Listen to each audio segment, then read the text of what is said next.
আসসালামু আলাইকুম।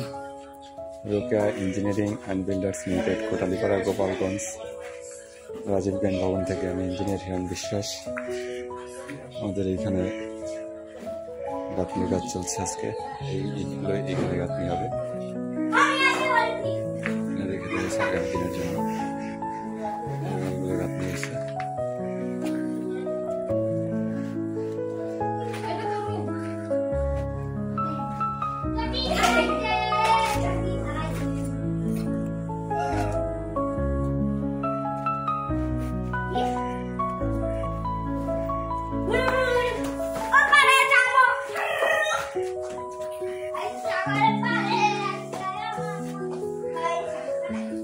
নোংরাগুলো সব এক স্টোরুমে রেখে দেওয়া হয়েছে।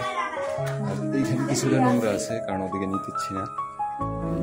ইটের পাগুলো হচ্ছে কিনা ওইখান থেকে পরে একটা নির্দিষ্ট জায়গায় ফেলানো হবে। এখন যে ফেলানোর মতন জায়গা ছিঁড়ে বলতে পারতেছি না, যে কারণে